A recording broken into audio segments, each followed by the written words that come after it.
Welcome to Nutrition and Immune Health. Hi, I'm Debbie Meyer, registered dietitian at the Student Recreation and Wellness Center. I'm out of the Student Health Center here on campus.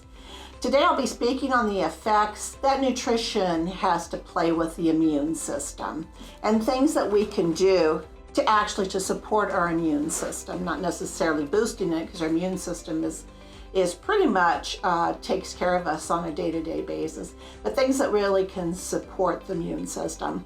Through healthy lifestyle modifications and eliminate some of those negative things that really can have lead to comorbid conditions, for example, obesity, diabetes, and cardiovascular disease. We do know that those things during this COVID time, if you do have any of those underlying factors, that it is more difficult to overcome.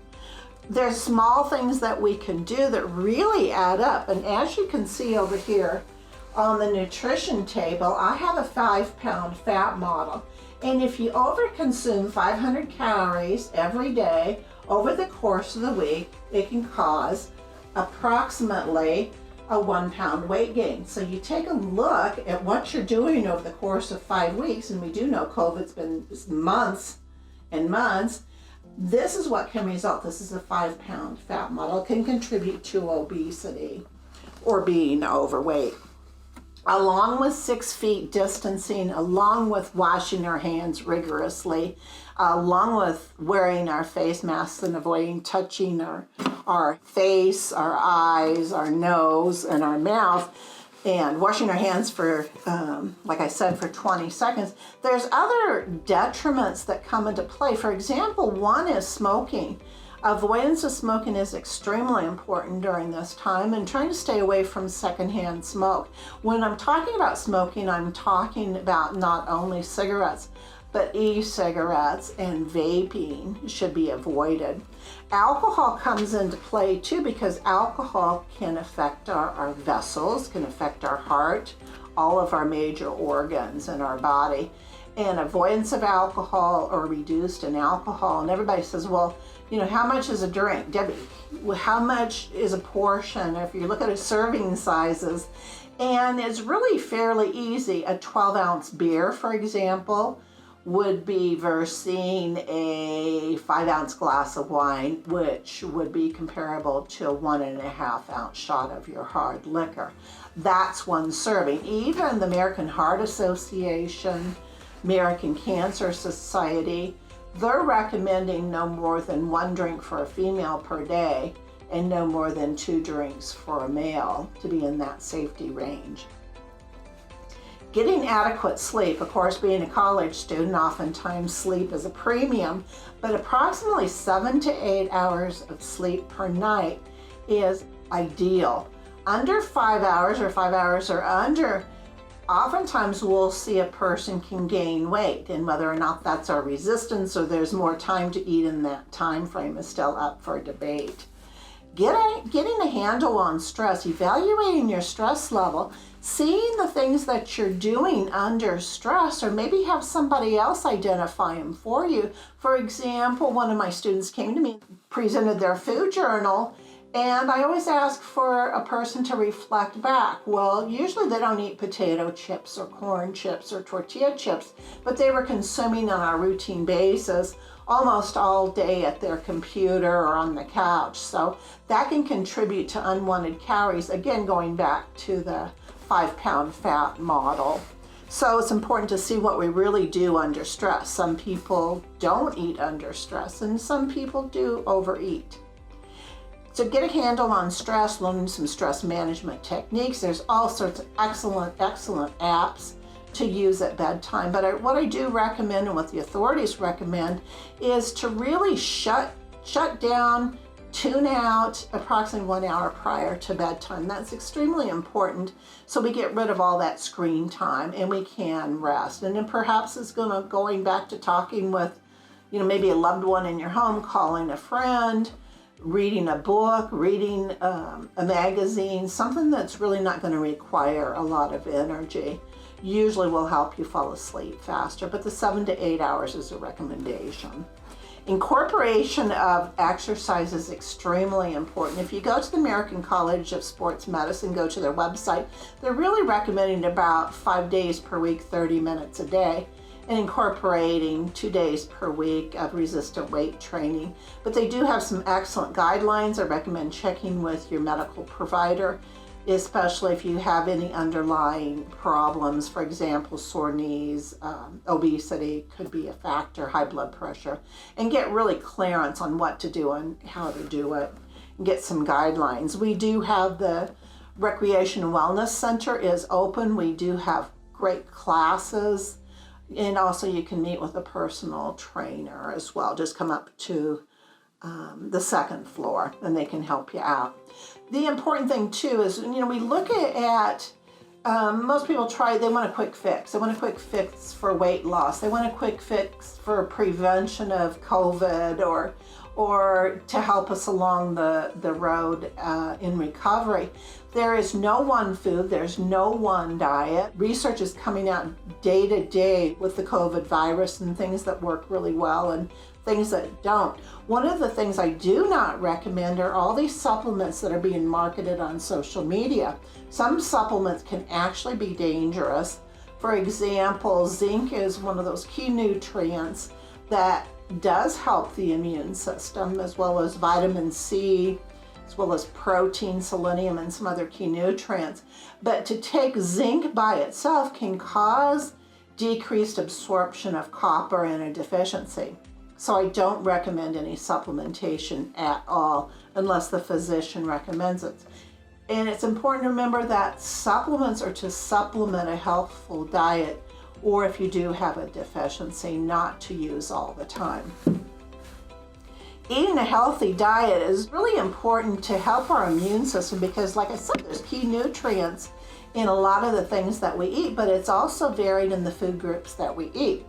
As you can see here from My Plate, or you can go into the Harvard Healthy Eating Plate for basic guidelines. But taking a look at the plate, some of the key food groups here are going to be the fruits and vegetables, about half your plate, and a serving is the size of a baseball. Except for in the vegetables, the salad, for example, it would be 2 cups are serving, because lettuce and your leafy raw greens are higher in water content and air. Moving over to the grain group, biggest message in the grain group is trying to make half of your grains whole grain. So if you don't like brown rice, fine, eat white rice, have a balance, and maybe some of your other grains being whole grain bread or cereal. Moving down to the protein really does help our immune system too. It's for building, it's for all of our cells in our body, it's also for healing. About 3 ounces of a meat portion is going to look similar to this lean roast beef I have here, or it's going to look like this deck of cards, and that's lean meat, fat removed, skin removed, and it's approximately 21 grams of protein. For those of you that like to do a lot of counting, for example, when you're looking at your protein needs, it's about 0.8 grams per kilogram of your body weight.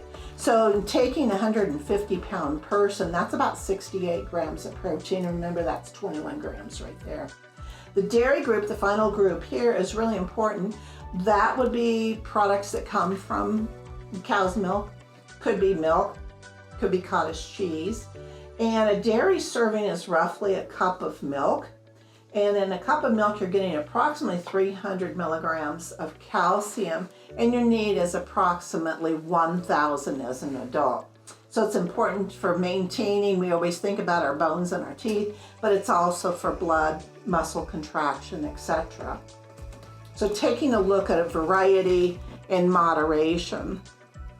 There's other things besides vitamins and minerals to consider. There's carbohydrate, there's protein, there's fat, the importance of water for our immune system. This is a 2-cup water bottle.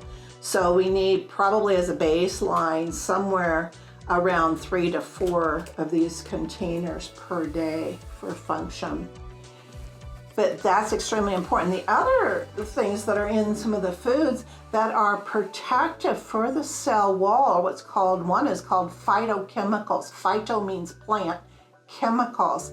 And phytochemicals are in a lot of your foods. They're only in plant foods. For example, whole grains, vegetables, beans, nuts, seeds, and things like that. They help really to fight inflammation for a healthy immune system. Then there's antioxidants. So an antioxidant, what it is it protects the cell wall against oxidations from free radicals, which are environmental influences that are out there. They're both plant nature and also in animal. It might be things like, could be a vitamin like vitamin C or vitamin E, but it could also as well be from a plant substance. It's important that we take a look at the foods that we're consuming within each food group, trying to consume lean meats, for example.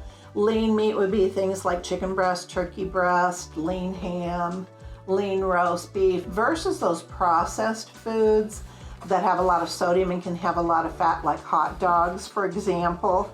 But protein does not have to come from an animal. It could be things like your legumes, your nuts, your seeds. It could be something as simple as tofu. But take a look at some of the things that you are consuming. Consume a variety of foods in your diet. As I said, following the My Plate, that is used as a guide. It is a tool on healthy eating at each meal. Sometimes it's going to be difficult, and I don't do this as well as, for example, vegetables, and I'm not consuming vegetables for my breakfast meal, and I choose not to. So what do? I may have baby carrots, I may have some broccoli throughout the day, or have 2 vegetables with dinner. So you can switch up things. Maybe you're not a big, large 3-day-a-meal eater. Other tips to really take a look at, we talked about carbohydrates. There's also simple sugars. Carbohydrates are simple or complex. More complex would be things like fruit. A simple one would be things like table sugar. For example, 1 teaspoon of sugar, I want to point that out here. 1 teaspoon of sugar is about 4 grams of sugar. And when we're looking at basic nutrition, what do we really need as far as sugar? Well, we may not want or need any added sugar, but the guideline for the Heart Association really says about 6 teaspoons of added sugar per day for a female, about 24 grams, or 9 teaspoons of sugar for a male, about 36 grams of added sugar per day. Gotta remember, added sugars are out there everywhere, but what's really great on the new food labels, on the nutrition facts, it does point out how much comes from added sugar out of that total carbohydrate that's in there. So that's really great if you're trying to read for processed foods. But be really cautious. Sodium is also on the label. It is a requirement by law. So if you do have high blood pressure, that's noted on here. But do know what a serving size is. For example, a package of ramen soup would be 2 servings, and there's about 800 milligrams of sodium in half of a packet. So a full packet, 1,600 milligrams, which is almost your sodium requirement for the day for most individuals. So be careful what you're doing and what's in some of the foods that you eat. But there's modifications in everything.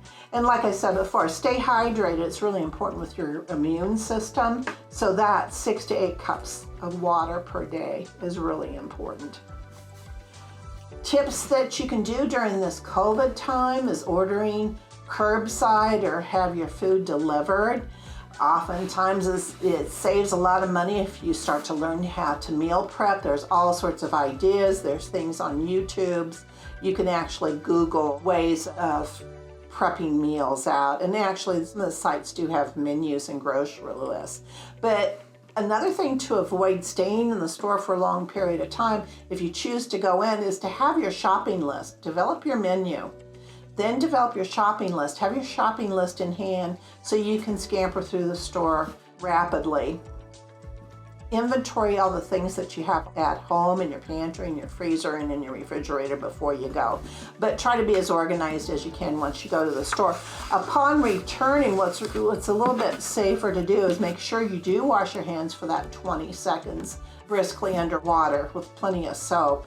And then take the items that you have that you purchased in larger quantities. For example, maybe you bought 3 pounds of lean ground beef. Take and divide it out how you're going to use it. Label, date it, and stick that in the freezer. You can always thaw in the microwave later on, but it's important with your produce that you do take it, divide it into your serving containers, and you wash it prior to use, not as you're sticking it in the bags. Use good sanitation techniques so you can avoid food poisoning at home. So if you're slicing meat or prepackaging meat on a cutting board, have another cutting board for your produce, for your raw produce. Make sure you're cooking to proper temperature. It's extremely important that you follow the guidelines. You can download that from several websites. FDA's got a great one on how to cook safely, how long to cook, and what internal temperature that you should cook for. If you don't have a food thermometer at home, you can always stop by, get one at the grocery store. They're on the shelves with the utensils. So pick one up. They're usually under $10. Then it'll be to your benefit. The other thing to do is once you do have your meals prepared is to avoid tasting other people's food using their spoons, sipping off of their cups, so you can avoid any form of cross-contamination. And also try to remember that when you're preparing things, that you don't prepare a soup, for example, taste it and put that spoon back into the product. So just think about some of the things that you're doing and try to break old habits. But remember, there's no pill, there's no powder, there's no potion. Nothing as far as nutrition is going to prevent onset of COVID. It is sometimes beneficial to take a look at what you're doing as far as prevention on some of those techniques that we hear all the time. Don't touch your face, your eyes, etc., and maintaining your social distancing with a mask. But there's other things as far as pumping up and really protecting that immune system, keeping it the best it can, maybe changing some old habits, cessation from tobacco and alcohol. But for healthy guidelines, you can always go to the CDC, to the NIH. If you want some more nutrition information, a great site is the Dietary Guidelines for Americans 2015-2020 for specific information in each of your food groups and the recommendations I talked about today. So take some time to digest the information I provided and find small, manageable ways to incorporate those things into your lifestyle. Thank you.